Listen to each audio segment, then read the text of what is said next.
Hello అందరికీ welcome to my mini vlog. ఇది 24th రోజు, జాన్ 24th రోజు పిల్లల స్కూల్లో యాన్యువల్ డే జరుగుతుంటే వెళ్ళాము అక్కడికి. అయితే అక్కడ డ్యాన్స్ పర్ఫార్మెన్స్ ఉందన్నమాట మా పిల్లలది కూడా, అందుకనే చూడాలి అని వెళ్ళాను. స్కూల్లో ఉన్న పిల్లలు మొత్తం పార్టిసిపేట్ చేసిండు. లైఫ్ అదే స్కూల్లో ఫస్ట్ టైం అనమాట. ఇప్పుడు మా పిల్లలు చిన్నప్పటి నుంచి అదే స్కూల్లో ఉన్నారు, కానీ ఇప్పటివరకు అంత గ్రాండ్గా చేయలేదు. ఇంకా ఇప్పుడే ఫస్ట్ టైము స్కూల్ పెట్టి 25 ఇయర్స్ అవుతుందంట. అందుకోసమని ఇట్లా గ్రాండ్గా చేస్తున్నారు. అదే మా స్కూల్లో అంటే మేము చిన్నప్పుడు చదివే స్కూల్లో అయితే 10th క్లాస్ వాళ్ళకి సెండ్ ఆఫ్ అదే లాస్ట్ పార్టీ అని ఇస్తారు, మీకు గుర్తుందా? అప్పుడు మాకు అట్లా ఇచ్చేవాళ్ళు. అయితే 9th క్లాస్ వాళ్ళు కలిసి 10th క్లాస్ వాళ్ళకి ఇస్తారు పార్టీ. అప్పుడు పేరెంట్స్ వచ్చేది ఏమి ఉండదు, కాకపోతే మేమే అది మంచిగా వండుకొని తినడం అట్లా చేస్తారు కదా. అంత వంటలు చేపించి తినడము, మంచిగా గ్రాండ్గా పార్టీ ఇచ్చి ఫోటోలు దిగి ఆ రోజు అందరూ లంగా ఓణీలు వేసుకొని పోయి అదొకలాంటి ఫీలింగ్ అనమాట. ఇప్పుడు అట్లా కాదు. సార్ వాళ్ళు ఏది చెప్తే మనం అదే వినాలి.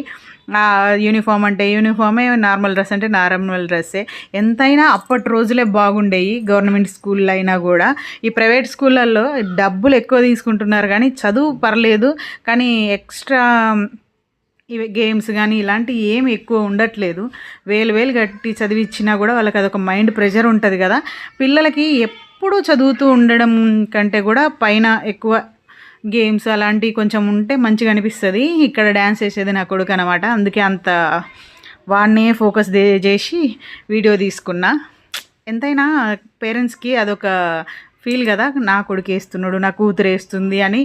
ప్రతి ఒక్కళ్ళు అక్కడికి పోయి వాళ్ళ పిల్లల వరకే వీడియోస్ తీసుకోవడం బాగా అనిపించింది నాకు కూడా. అందుకే నేను వెనకున్నదాన్ని పోయి ముందు పోయి నా కొడుకును మాత్రమే వీడియో తీసుకున్నా.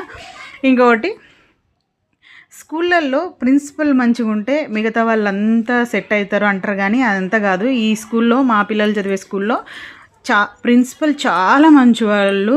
ఆయన చెప్తే ఇది నమ్మకంరా అనే ఫీలింగ్ ఉంటుంది ఎవరికైనా. కానీ కొంతమంది ఉంటారు కదా టీచర్స్, ఎవరో ఒకళ్ళు పిల్లల మీద ఎందుకో మరి పల్లెటూరు నుంచి వచ్చిండ్రనా, లేకపోతే వీళ్ళు అంత ఎడ్యుకేషన్ కాదు, వీళ్ళ పేరెంట్స్ వీళ్ళని ఏమనుకోరు అని తెలియదు. కొంతమంది పిల్లల్ని టార్గెట్ చేస్తారు. నాకు అదే ఆ ఒక్కటి నచ్చలేదు ఇందులో. అంటే అందరూ కాదు, ఒక టీచర్ ఉంటుంది, ఆమెకి ఎన్నిసార్లు చెప్పినా అదే రిపీట్ చేస్తుంది. కానీ ఇప్పుడు లాస్ట్ నా కూతురు 10th అనమాట. ఇప్పుడు చెప్తే మళ్ళీ పాపని ఏమో టార్గెట్ చేసి ఏమన్నా అంటారేమో అన్న భయంతో ఏమనలేకపోతున్నాం. అదే బయట అయితే ఊరుకుంటామా, ఎవరన్నా ఏమన్నా అంటే ఇచ్చి పడేస్తాం, అంతే కదా. నా ఒపీనియన్ అది. వీడియోస్ నచ్చితే లైక్